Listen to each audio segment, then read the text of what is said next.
dapat menjadi landasan yang kuat untuk menguatkan peran otoritas jasa keuangan atau OJK dalam memelihara stabilitas sistem keuangan dan melakukan pengaturan, pengawasan, serta pengembangan terhadap sektor ini. Untuk itu dalam sidang tahunan yang mulia ini, kami mengajak seluruh pihak terkait untuk bersama-sama mengembangkan industri keuangan digital kita agar dapat bertumbuh secara sehat tanah air kita. 6 bulan depan, tepatnya tanggal 14 Februari 2024, kita akan menetapkan dan eksekutif baik di kota, provinsi maupun nasional. Lebih dari itu, kita berharap siapapun nantinya yang akan terpilih hendaknya meneruskan tongkat estafet kepembangunan nasional, konsisten untuk mengambil langkah-langkah positif dan melanjutkan apa yang telah dimulai oleh para pemimpin sebelumnya. Seiring dengan itu, sesuai dengan prinsip negara hukum, para pemimpin, negara-negara, dan seluruh warga negara harus menjadikan hukum sebagai landasan dan pedoman dalam menjalankan dan menjalani kehidupan berbangsa dan bernegara. Hukum dibentuk dan dilaksanakan untuk mewujudkan keadilan, kepastian, dan kemanfaatan bagi seluruh warga negara.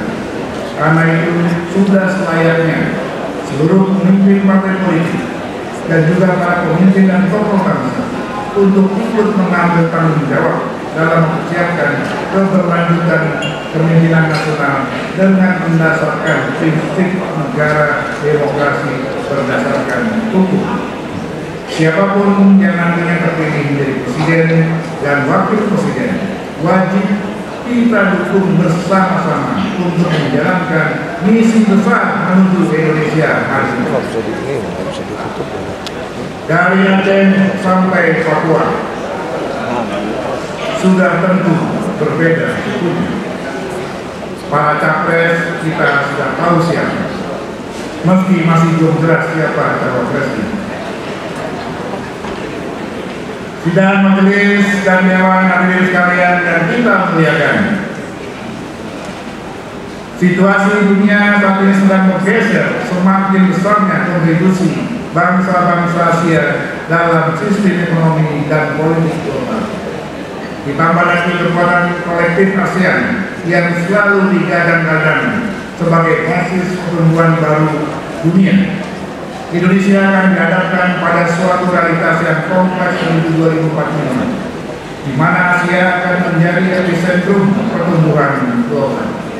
Dalam situasi inilah penting bagi kita semua untuk mengangkat kembali kesadaran wawasan kebangsaan di kalangan generasi muda yang kini tengah tumbuh dan mendominasi postur demografi dunia. Di kalangan aparatur sipil negara, generasi milenial dan generasi Z mulai mendominasi dengan proporsi mencapai 53%. Di dalam pemilihan umum nanti, komposisi keduanya juga akan mencapai 61% dari jumlah pemilih. Hal ini menunjukkan bahwa transisi antar generasi sedang berlangsung, baik di tubuh birokrasi negara maupun di kancah perpolitikan. Situasi ini akan disikapi dengan upaya serius untuk menstimulasi wawasan kebangsaan bagi generasi muda. MPR Republik Indonesia berkomitmen menjadikan pilar-pilar kebangsaan, yaitu Pancasila, Undang-Undang Dasar Negara Republik Indonesia tahun 1945, NKRI, serta Bhinneka Tunggal Ika untuk dapat terus dipahami, diresapi, dan diimplementasikan sebagai bekal bagi generasi muda untuk melanjutkan tongkat estafet kepemimpinan nasional di segala lini kehidupan. Untuk itu, agenda sosial 5 pilar MPR RI terus gencar dilaksanakan, walaupun dana cukup terbatas, guna mengawasi proses regenerasi bangsa yang tengah berlangsung. Untuk itu perlu perhatian Menteri Keuangan untuk hal ini. Saudara-saudara sekalian, pada tahun 2045 nanti, Indonesia diprediksi akan menduduki posisi sebagai negara dengan ekonomi terkuat keempat di dunia, sehingga diharapkan Indonesia mampu menjadi katalisator upaya-upaya global untuk membangun kerjasama yang erat dan membangun tatanan dunia baru yang adil dan beradab. Sebagai perkembangan dari nilai-nilai Pancasila yang telah digali oleh Bung Karno dan para pendiri bangsa dari akar tradisi bangsa Indonesia, dan nantinya akan kita persembahkan untuk peradaban dunia yang berprinsip pada 5 sila Pancasila. Karena itu MPR meneguhkan diri sebagai rumah kebangsaan, pengawal ideologi Pancasila dan kedaulatan rakyat. Sidang majelis dan dewan hadirin sekalian yang kami muliakan, setelah 25 tahun lamanya kita masuk ke era baru, era reformasi sejak tahun 1998. Kini saatnya kita menemukan kembali penataan lembaga-lembaga negara kita. Sebagaimana kita maklumi, reformasi telah melahirkan perubahan undang-undang dasar yang sekian lama dianggap tabu untuk diubah. Perubahan undang-undang dasar 1945 telah menata ulang kedudukan, fungsi, dan wewenang lembaga-lembaga negara yang sudah ada dan sekaligus menciptakan lembaga-lembaga negara yang baru. Penataan ulang itu terjadi pula pada Majelis Permusyawaratan Rakyat. Majelis yang semula bukan lembaga tertinggi negara telah berubah kedudukannya menjadi lembaga tinggi negara. Majelis tidak lagi menjadi satu-satunya lembaga yang melaksanakan kedaulatan rakyat sebagaimana diatur oleh Undang-Undang Dasar 1945. Manifestasi dari konsepsi kedaulatan rakyat salah satunya mewujud pada penyelenggaraan pemilu. Kita telah memutuskan pelaksanaan pemilu 2024 dan semua pihak telah bekerja keras menyiapkannya agar berjalan secara luber dan jurdil. Pelaksanaan pemilu 5 tahun sekali merupakan perintah langsung pasal 22E Undang-Undang Dasar 1945 yang secara tegas mengatur bahwa pemilihan umum dilaksanakan 5 tahun. Bagaimana kita ketahui, pemilihan umum terkait dengan masa jabatan anggota DPR, DPD, DPRD, Presiden, dan Wakil Presiden. Masa jabatan seluruh menteri anggota kabinet juga mengikuti masa jabatan Presiden dan Wakil Presiden yang telah ditentukan oleh Undang-Undang Dasar hanya 5 tahun sekali.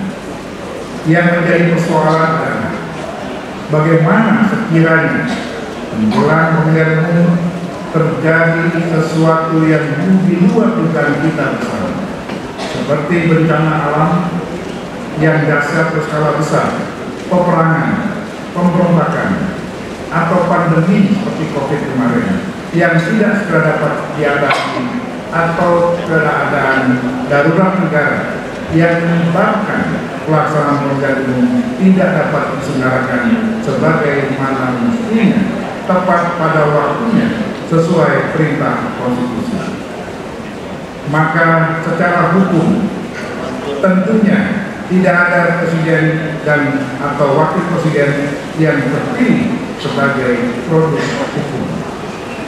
Dalam keadaan demikian timbul pertanyaan, siapa yang memiliki kewajiban hukum untuk mengatasi keadaan-keadaan bahaya tersebut? Lembaga manakah yang berwenang menunda pelaksanaan pemilihan umum?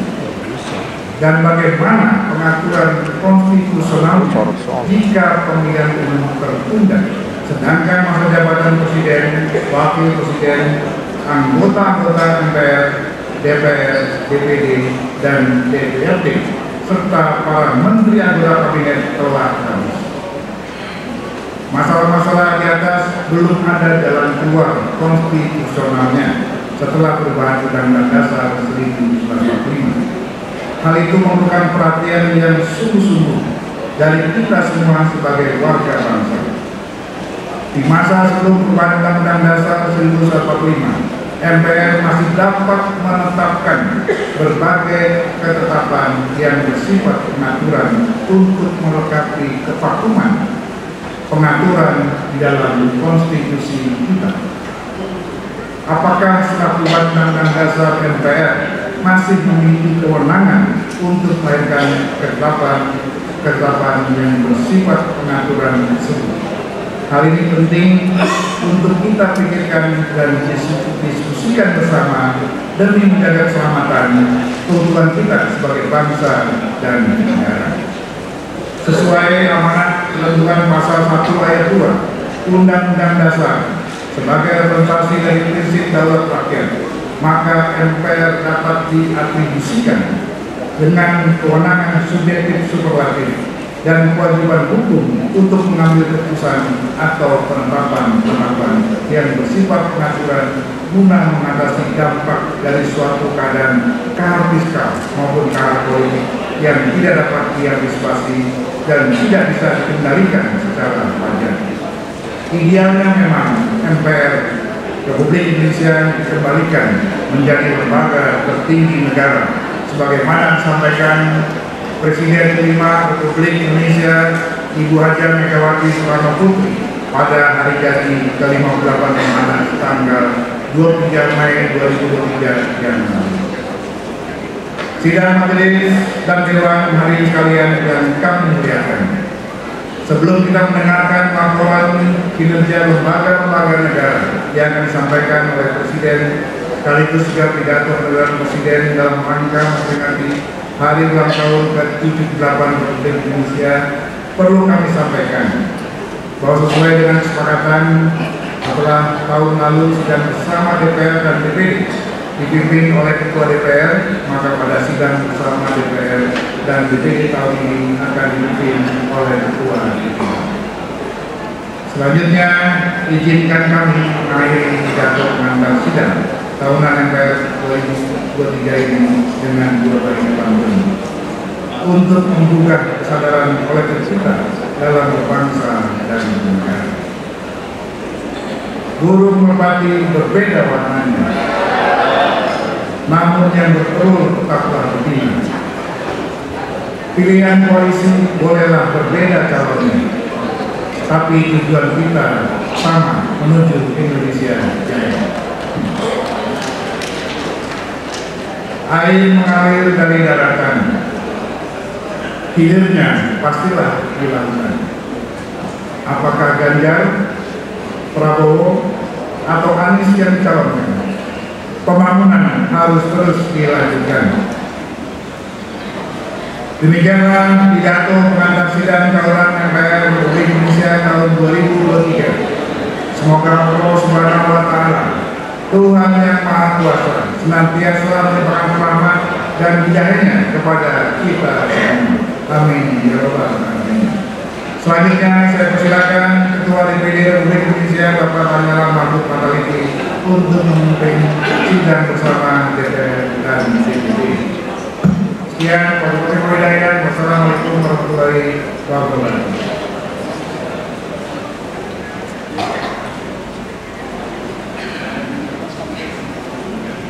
Kami sampaikan kepada Ketua MPR ini, lalu sidang telah kami terima dan sidang kami lanjutkan. Bismillahirrahmanirrahim. Saudara Presiden, Saudara Wakil Presiden, dan sidang Dewan yang kami muliakan. Sidang bersama DPR dan DPD sebagaimana diatur dalam pasal 28 dan pasal 293 Undang-Undang Nomor 17 Tahun 2014 tentang juga dilaksanakan sebelum pembukaan sidang, di mana anggota DPR dan anggota DPD akan mendengarkan pidato kenegaraan Presiden dalam sidang bersama. Kita patut bersyukur pelaksanaan sidang bersama tahun ini dapat kita hadiri secara penuh tanpa pembatasan. Oleh karena itu, kita perlu memberikan apresiasi yang tinggi atas kinerja pemerintah dalam menangani pandemi COVID-19, sehingga pada tanggal 21 Juli 2023 yang lalu, Presiden secara resmi telah menyatakan pencabutan status pandemi COVID-19. Selanjutnya, mewakili anggota DPR dan anggota DPD, kami mengucapkan Dirgahayu Republik Indonesia yang ke-78. Semoga dalam usia yang ke-78 ini kita semua segenap bangsa Indonesia terus melaju untuk Indonesia maju. Saudara Presiden, Saudara Wakil Presiden, dan Sidang Dewan yang kami muliakan, pada kesempatan yang berbahagia ini, perkenankan kami menampilkan putra dan putri terbaik kita. Mereka semua telah mengerjakan hal yang terbaik dan berhasil melibatkan sang merah putih pada tiang-tiang prestasi kebanggaan bangsa. Hari ini mereka hadir dalam sidang Dewan yang mulia, yaitu 500 orang teladan dari seluruh Indonesia yang berasal dari 10 kementerian, badan dan lembaga, serta 21 perwakilan Raja dan Sultan Nusantara sebagai bagian dari sejarah kewilayahan Nusantara dan lahirnya NKRI. 500 teladan tersebut terdiri dari 48 teladan dari Kementerian Lingkungan Hidup dan Kehutanan, 180 teladan dari Kementerian Dalam Negeri, 144 teladan dari Kementerian Kesehatan, 6 teladan dari Kementerian Pariwisata dan Ekonomi Kreatif, 60 teladan dari BKKBN, 12 teladan dari Kementerian Desa, Pembangunan Daerah Tertinggal dan Transmigrasi, 8 teladan dari Badan Perlindungan Pekerja Migran Indonesia, 6 teladan Parlemen Remaja dari Dewan Perwakilan Rakyat Republik Indonesia, 10 teladan dari Kementerian Energi dan Sumber Daya Mineral, serta 20 teladan dari Kementerian Pertanian. Kami persilakan para teladan dan perwakilan Raja Sultan dan Nusantara untuk berdiri. Marilah kita berikan tepuk tangan yang mulia kepada para teladan dan perwakilan Raja dan Sultan Nusantara. Terima kasih. Saya persilakan dulu kembali Saudara Presiden, Saudara Wakil Presiden dan Sidang Dewan yang kami muliakan. Sebagai wakil daerah, kami di DPD RI masa bakti 2019-2024 selama 4 tahun ini 136 anggota DPD RI dari 34 provinsi telah mengunjungi hampir semua kabupaten kota di provinsi masing-masing. Sementara saya sendiri selaku Ketua DPD RI juga telah mengunjungi 34 provinsi dan sekitar 300 kabupaten kota di Indonesia untuk melihat dan merasakan serta mendengar langsung apa yang disuarakan masyarakat di daerah. Tentu kami juga melihat dan merasakan langsung pembangunan yang telah diupayakan secara cepat oleh pemerintah pusat, khususnya pembangunan infrastruktur untuk menjawab persoalan kesenjangan pembangunan antara Jawa dan luar Jawa. Kami juga bersyukur pemerintah diberi kemampuan untuk melewati pandemi COVID-19 selama 2 tahun dengan menjaga stabilitas pertumbuhan ekonomi dan menahan angka inflasi, sehingga Indonesia tidak masuk ke dalam resesi seperti dialami sejumlah negara di Eropa dan belahan dunia lainnya. Tetapi kami masih menemukan fakta persoalan fundamental yang dirasakan oleh masyarakat yang bermuara kepada persoalan mendasar, yaitu persoalan sistem bernegara yang mengakibatkan ketidakadilan yang dirasakan masyarakat dan kemiskinan struktural yang sulit dituntaskan oleh pemerintah di daerah. Meskipun pemerintah pusat berupaya membantu dengan pemberian bermacam bantuan sebagai bantalan sosial dalam upaya pengentasan kemiskinan melalui sebuah program kementerian dan badan, tetapi sekali lagi pendekatan program yang bersifat karitatif dan kuratif tersebut belum mengobati penyakit yang sesungguhnya.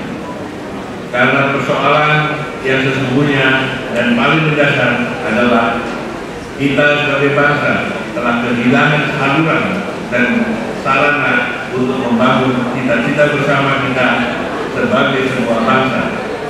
Cita-cita bersama yang melahirkan tekad bersama seperti yang kita pernah rasakan ketika bangsa ini mempertahankan proklamasi kemerdekaan kita, sehingga negara ini saat itu mampu melewati masa sulit dan ujian demi ujian dalam mempertahankan kemerdekaan.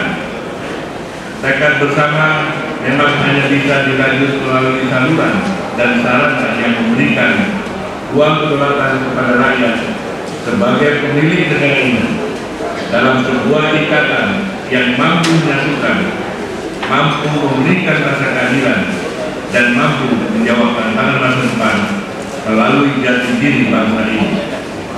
Para pendiri bangsa kita dengan menyadari berkat rahmat Allah yang Maha Kuasa melalui pikiran jernih dan niat luhur telah merumuskan azas dan sistem bernegara yang dilandasi oleh sebuah nilai yang digali dari bumi Nusantara ini, nilai yang sudah ada sebelum Indonesia merdeka, yaitu Pancasila. Sehingga azas dan sistem bernegara yang dirancang oleh para pendiri bangsa jelas dan terang benderang berdasarkan Pancasila, yakni sistem yang mendasarkan kepada spirit ketuhanan, sistem yang memanusiakan manusia, sistem yang merajut persatuan, sistem yang mengutamakan musyawarah perwakilan, dan sistem yang berorientasi kepada keadilan sosial. Inilah sistem yang sesuai dengan jati diri bangsa Indonesia, bangsa yang lahir dari sejarah panjang bumi Nusantara ini.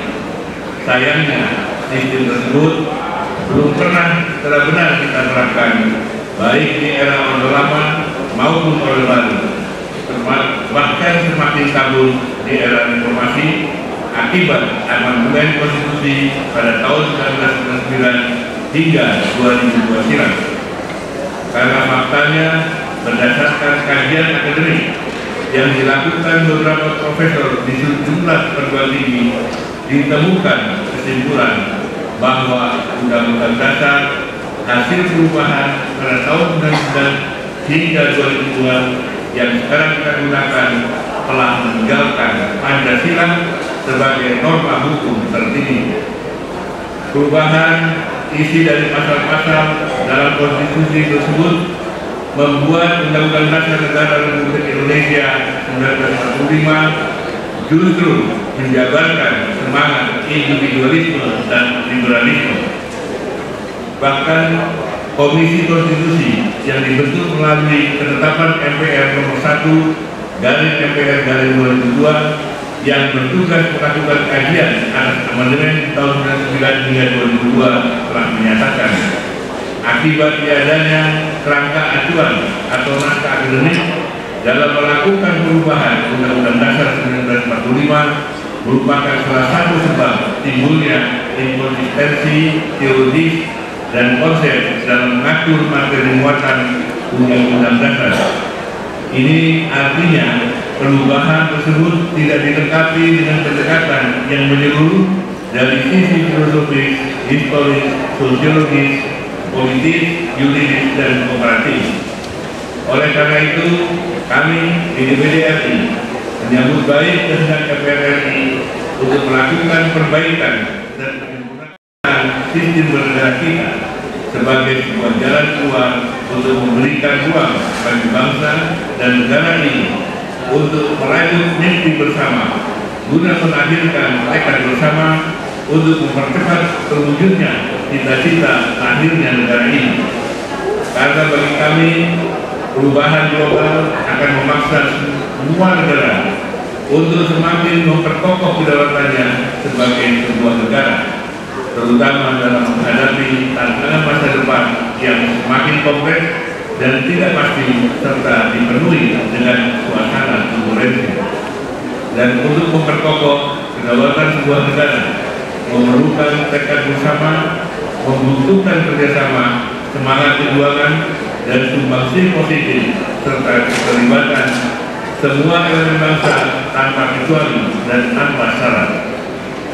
Untuk itu diperlukan sistem ketatanegaraan dan sistem bernegara yang lebih sempurna, yang mampu memberi jawaban atas tantangan dan ancaman masa depan. sebuah sistem yang mampu mewadahi atau menjadi wadah yang utuh bagi semua elemen bangsa, sehingga benar-benar terwujud menjadi kemewahan seluruh rakyat. Maka hakikat kedaulatan rakyat benar-benar memiliki tolak ukur yang jelas di dalam ketatanegaraan kita, di mana pada akhirnya bangsa ini akan semakin kuat karena pemilik kedaulatan, yaitu rakyat, berhak untuk menentukan arah perjalanan bangsa, sehingga pembentukan jiwa nasionalisme dan patriotisme seluruh rakyat akan terbangun dengan sendirinya untuk bersama mewujudkan keadilan sosial bagi seluruh rakyat Indonesia. Itulah sistem bernegara yang dirumuskan para pendiri bangsa ini yang kita kenal dengan nama sistem demokrasi Pancasila dan sistem ekonomi Pancasila. Sebuah sistem tersendiri, sistem asli Indonesia yang tidak mengadopsi sistem negara manapun. Saudara Presiden, Saudara Wakil Presiden, dan sidang dewan yang kami muliakan, perlu saya sampaikan dalam kesempatan ini bahwa kami di DPD RI telah menerima secara langsung aspirasi terkait perlunya bangsa ini melakukan kaji ulang atas sistem bernegara yang kita terapkan saat ini. Aspirasi tersebut datang dari sejumlah elemen bangsa, baik dari kalangan tokoh organisasi masyarakat dan keagamaan, para purnawirawan TNI dan Polri, Raja dan Sultan Nusantara, hingga akademisi dan mahasiswa. Semua aspirasi tersebut terdokumentasikan dengan baik di DPD RI. Oleh karena itu, setelah menelaah dengan teliti, kami di DPD RI melalui sidang paripurna DPD RI pada tanggal 14 Juli 2023, DPD RI secara kelembagaan memutuskan mengambil inisiatif kenegaraan untuk membangun kesadaran kolektif pada seluruh elemen bangsa dan negara ini agar kita kembali menjalankan dan menerapkan asas dan sistem bernegara Pancasila sesuai rumusan para pendiri bangsa yang disempurnakan dan diperkuat.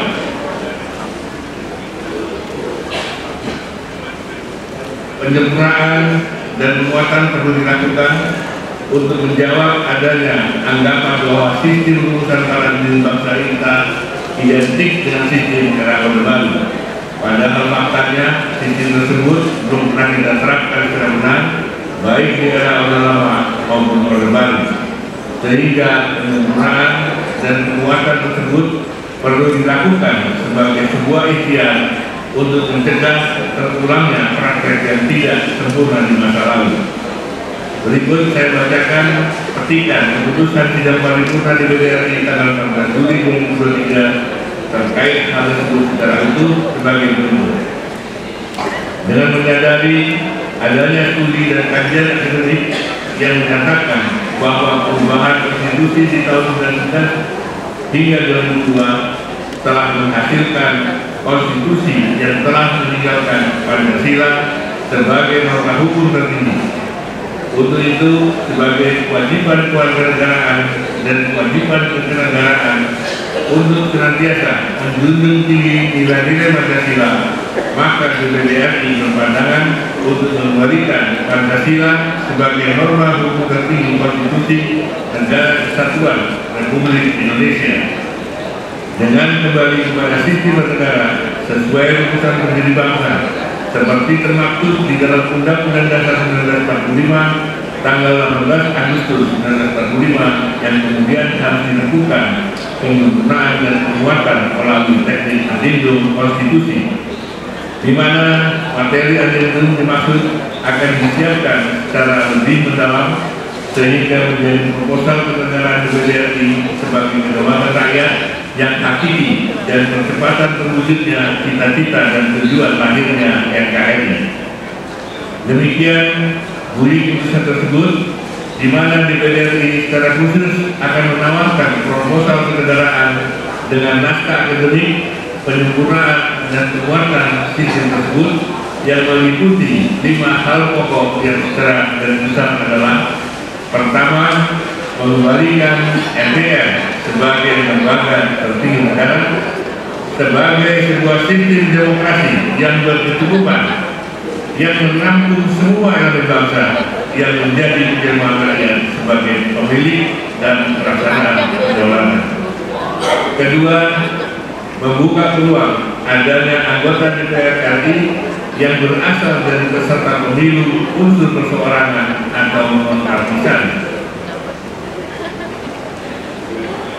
Selain dari anggota partai politik, sebagai bagian dari upaya untuk memastikan bahwa proses pembentukan undang-undang dilakukan DPR bersama Presiden tidak didominasi oleh keterwakilan kelompok partai politik saja, tetapi juga secara utuh dibahas oleh keterwakilan masyarakat non-partai.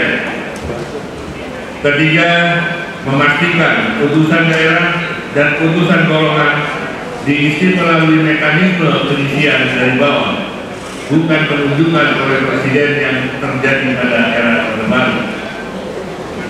Dengan komposisi utusan daerah yang mengacu kepada kesejarahan wilayah yang berbasis kepada negara-negara lama dan bangsa-bangsa lama yang ada di Nusantara, yaitu para raja dan sultan Nusantara, serta suku dan penduduk asli Nusantara. Sedangkan utusan golongan diisi oleh organisasi sosial masyarakat dan organisasi profesi yang memiliki kesejahteraan dan bobot kontribusi bagi kemajuan ekonomi, sosial, budaya, pertahanan, keamanan, dan agama bagi Indonesia.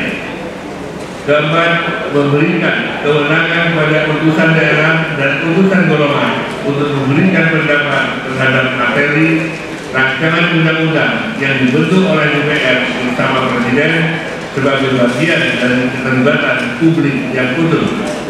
Kelima, menempatkan secara tepat tugas, peran, dan fungsi lembaga negara yang sudah terbentuk di era demokrasi sebagai bagian dari kebutuhan sistem dan struktur ketatanegaraan.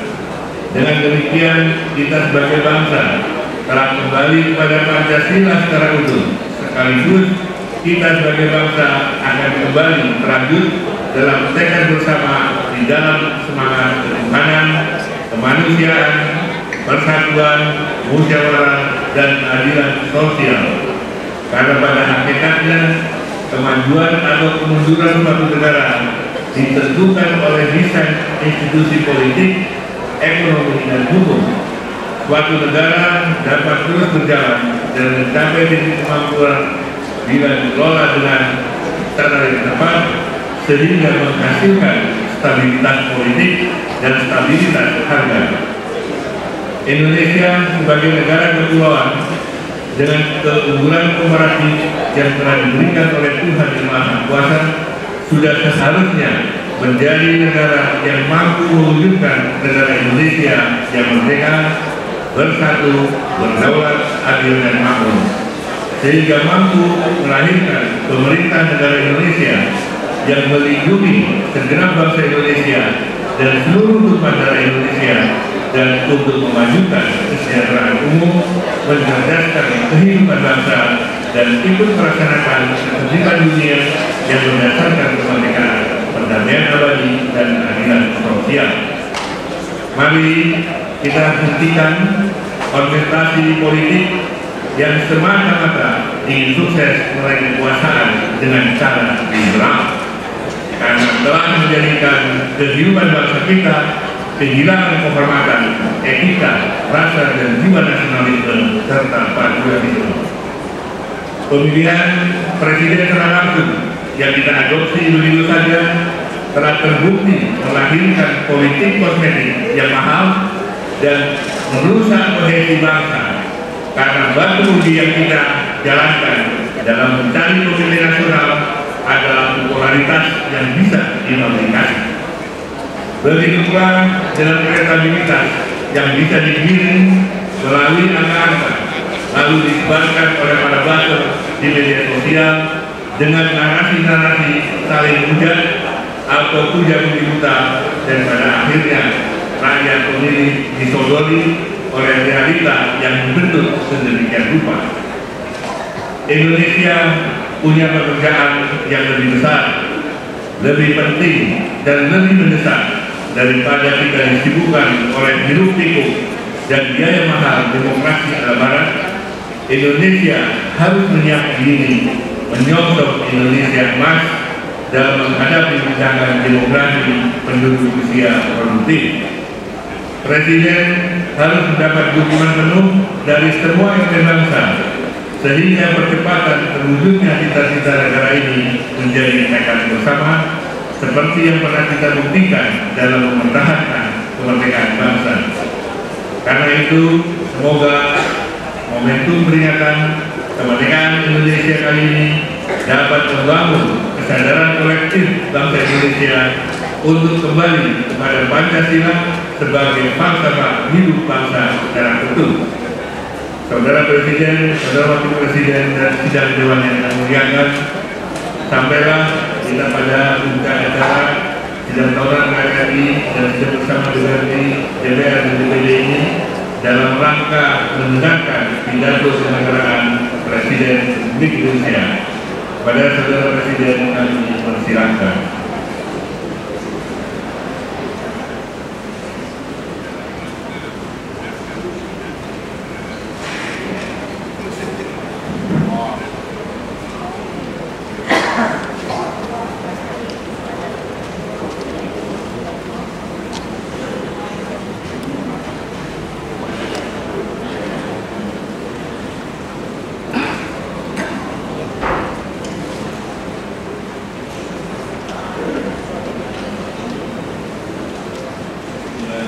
Kita semuanya, Shalom, Om Swastiastu, Namo Buddhaya, salam kebajikan. Yang saya hormati Wakil Presiden Republik Indonesia, Bapak Profesor Dr. Haji Ma'ruf Amin, Pak Ibu Wuri Esu Ma'ruf Amin. Yang saya hormati Ketua, para Wakil Ketua dan para anggota Majelis Permusyawaratan Rakyat Republik Indonesia. Yang saya hormati Ketua, para Wakil Ketua, dan para anggota Dewan Perwakilan Rakyat Republik Indonesia. Yang saya hormati Ketua, para Wakil Ketua, dan para anggota Dewan Perwakilan Daerah Republik Indonesia.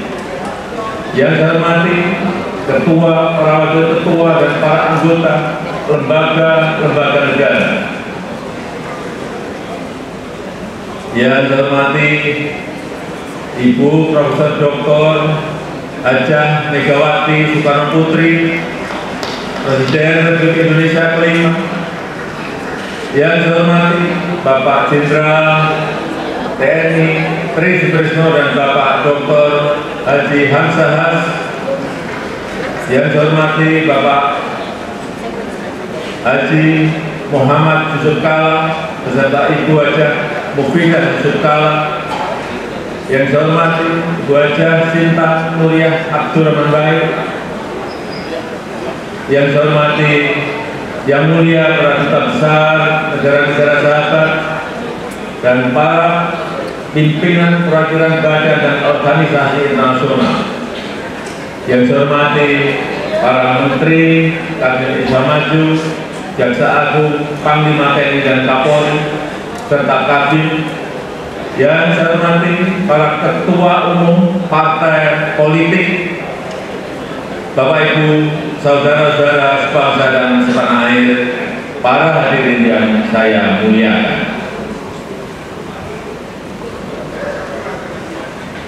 Kita saat ini sudah memasuki tahun politik. Suasana sudah hangat-hangat tubuh dan sedang tren ini di kalangan politisi dan parpol. Setiap ditanya capres dan cawapresnya, jawabannya belum ada arahan Pak Lurah.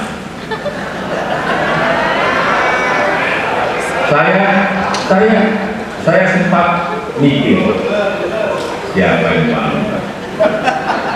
Sedikit-sedikit kok Pak Lurah. Belakangan saya tahu yang dimaksud Pak Lurah ternyata saya.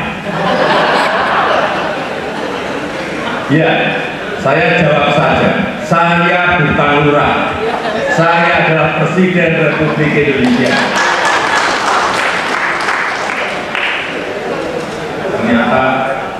Ternyata Pak Lurah itu kode.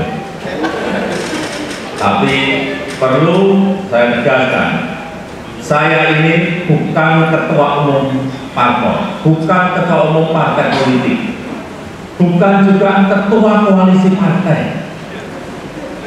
Dan sesuai ketentuan undang-undang, yang menentukan capres dan cawapres itu adalah partai politik dan koalisi partai politik. Jadi saya ingin mengatakan itu bukan wewenang saya, bukan wewenang Pak Lurah, bukan wewenang Pak Lurah sekali.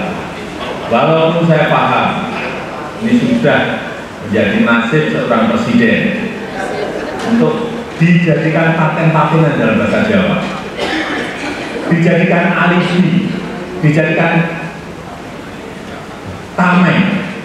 Bahkan walau kampanye belum mulai, foto saya banyak dipasang di mana-mana. Ya, saya harus ngomong apa adanya. Saya ke provinsi A, ada. Ke kota B, ada. Ke kabupaten C, ada juga.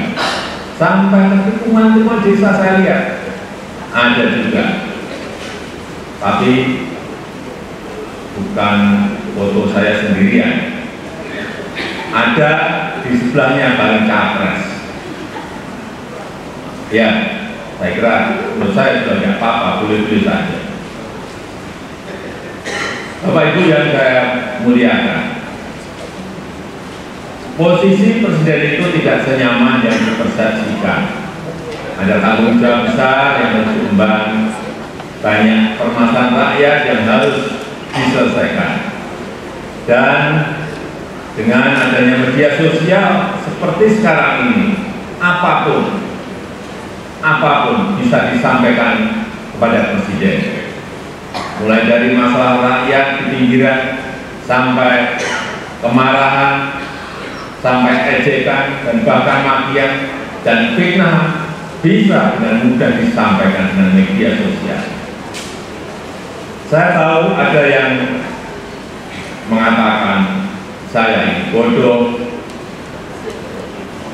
lunga-lungu, tidak tahu apa-apa, Fir'aun, Allah. Ya tidak apa-apa. Sebagai pribadi saya menerima saja. Tapi yang membuat saya sedih, budaya santun dan budaya dan budi pekerti luhur bangsa ini kok kelihatannya mulai hilang. Kebebasan dan demokrasi digunakan untuk melampiaskan kedengkian dan fitnah. Polusi di wilayah budaya ini, kali polusi di wilayah budaya ini sangat melukai keluhuran budi pekerti bangsa Indonesia yang besar. Memang tidak semua seperti itu. Saya melihat mayoritas masyarakat juga sangat kecewa dengan polusi budaya tersebut. Cacian dan kematian yang ada justru membangunkan nurani kita semua, nurani bangsa untuk bersatu, menjaga moralitas ruang publik, bersatu menjaga mentalitas masyarakat, sehingga kita bisa tetap melangkah maju, menjalankan transformasi bangsa menuju Indonesia maju, menuju Indonesia emas 2045. Ini yang bolak-balik saya sampaikan di setiap kesempatan, bahwa Indonesia saat ini punya ruang besar, untuk meraih Indonesia emas di 2045, meraih posisi jadi 5 besar kekuatan ekonomi dunia. Kita punya kesempatan, dan tidak hanya peluangnya saja, tetapi strategi meraihnya sudah ada, sudah dirumuskan. Tinggal apakah kita mau memfokuskan energi kita untuk bergerak maju, atau justru membuang energi kita untuk hal-hal yang tidak produktif, yang memecah belah, bahkan yang membuat kita melangkah mundur. Bapak Ibu saudara-saudara sebangsa dan setanah air, perhadirin yang saya muliakan, bonus demografi yang akan mencapai puncak di tahun 2030-an adalah peluang besar kita untuk meraih Indonesia Emas 2045.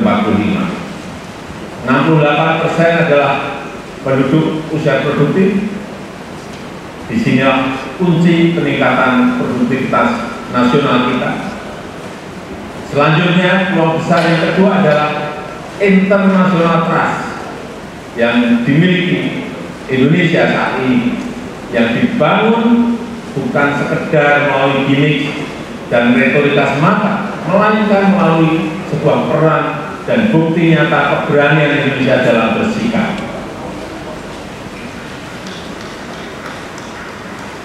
Momentum presidensi Indonesia di G20, keketuaan Indonesia di ASEAN, konsistensi Indonesia dalam menjunjung HAM, kemanusiaan dan kesetaraan, serta kesuksesan Indonesia menghadapi krisis dunia 3 tahun terakhir telah mendongkrak dan menempatkan Indonesia kembali dalam peta pertempuran dunia.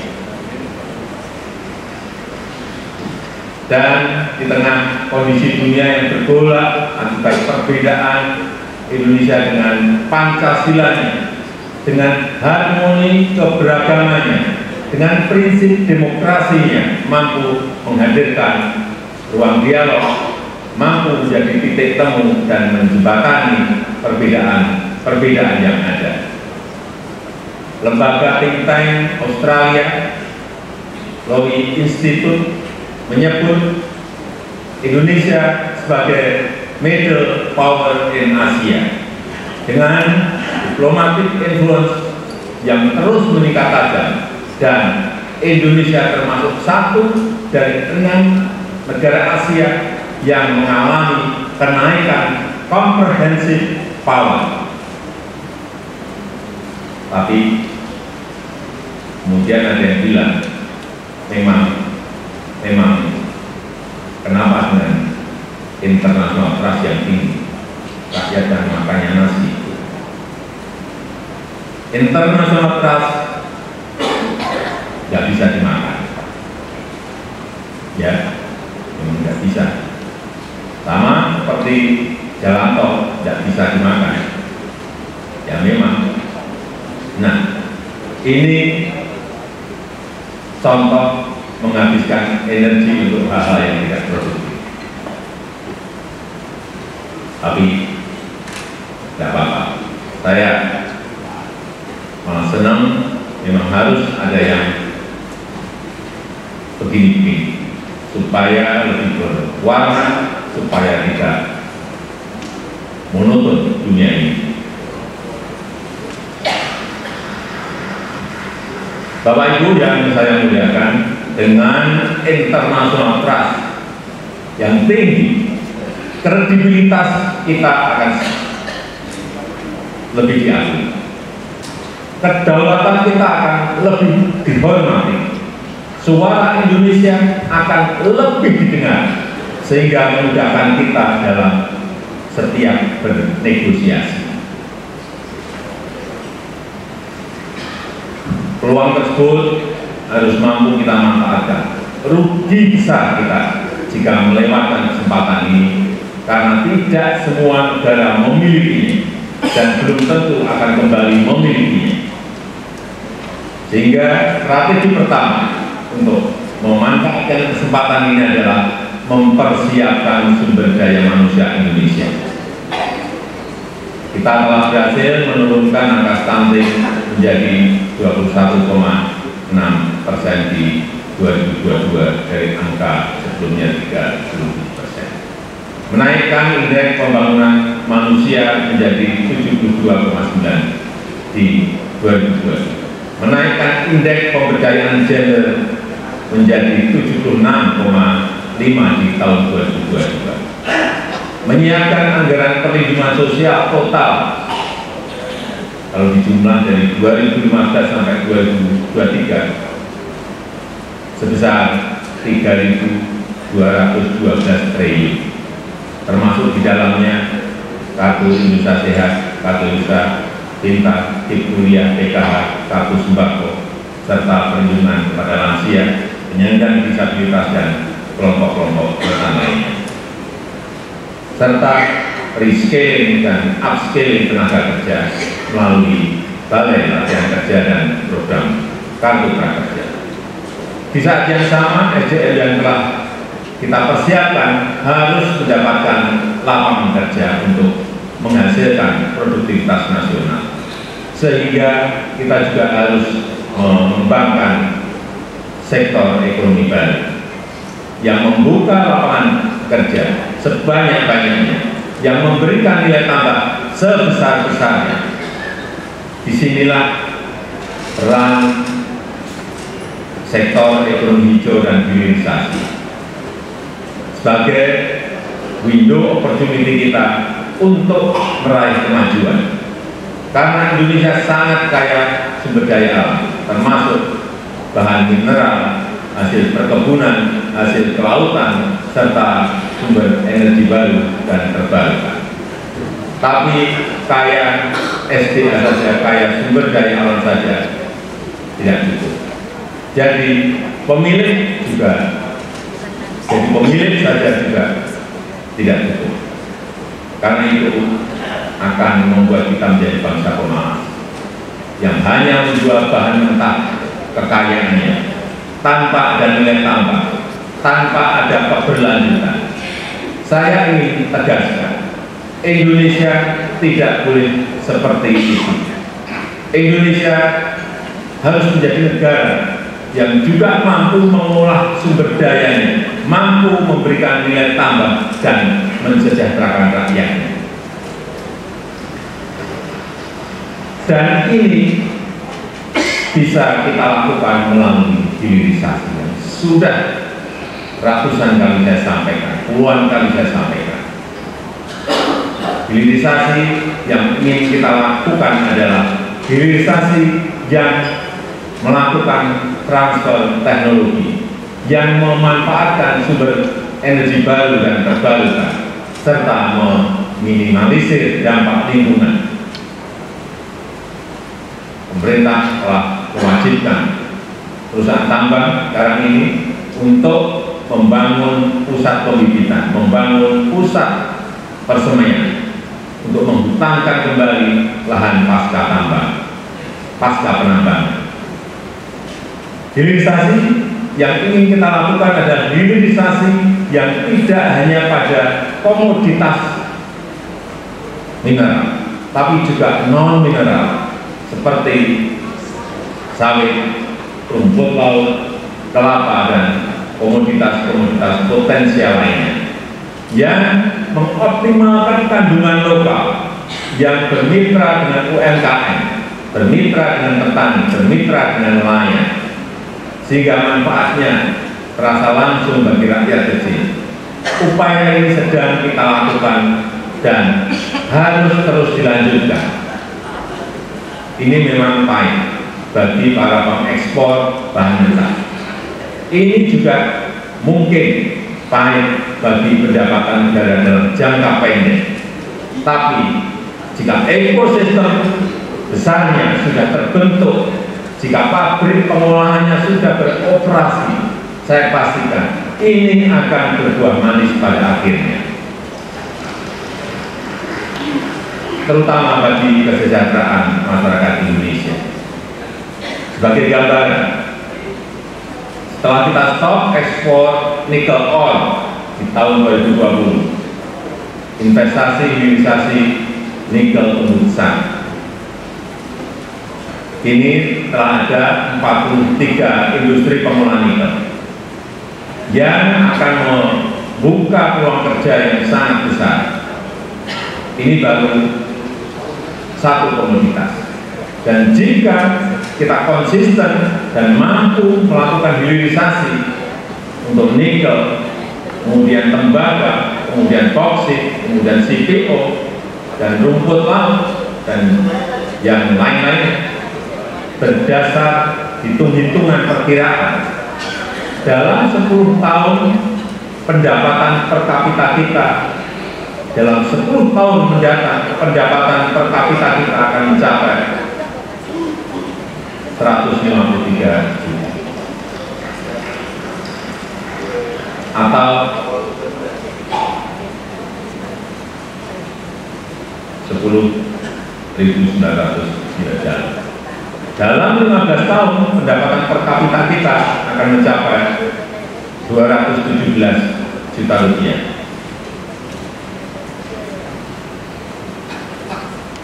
Atau kurang lebih 15.800 dirham. Dan dalam 22 tahun pendapatan. Kebijakan ini menunjukkan konsistensi pemerintah terhadap berbagai upaya untuk meningkatkan kualitas industri nasional. Indonesia adalah negara besar yang harus terus melangkah ke depan dan meningkatkan kemajuan dan kesejahteraan. Kita tidak boleh menjadi negara gagal dan mengalami kebangkrutan sebagaimana dialami beberapa negara yang saat ini menjadi bagian gagal. Indonesia juga tidak boleh terancam mengalami krisis ekonomi, khususnya krisis keuangan yang dikategorikan sebagai kahar fiskal. Bangsa Indonesia adalah pemilik berbagai sumber daya alam terbesar dunia seperti nikel, batubara, emas, tembaga, dan gas alam. Namun demikian masih ada warga negara yang belum sepenuhnya menikmati kekayaan alam. Kita berterima kasih kepada pemerintah yang telah bekerja keras mengurangi angka kemiskinan. Upaya ini perlu terus ditingkatkan dan memastikan penguasaan negara atas kekayaan alam dan mendorong pembangunan daerah demi sebesar-besarnya kemakmuran rakyat. Karena itu sudah saatnya kita memungkinkan adanya roadmap atau bintang mengarah jangka panjang yang jelas untuk menghitung kemana kapal besar bangsa ini akan berjalan. Indonesia membutuhkan perjalanan jangka panjang yang holistik, konsisten, dan berkelanjutan serta berkesinambungan dari menjadi solusi mengatasi berbagai persoalan yang dihadapi oleh bangsa kita. Pembahasan PPHN seyogyanya dapat dilakukan setelah pelaksanaan pemilihan umum 2024 sehingga memiliki waktu yang cukup dan legitimate yang kuat. Tantangan lain dalam perekonomian nasional juga hadir pada sektor keuangan.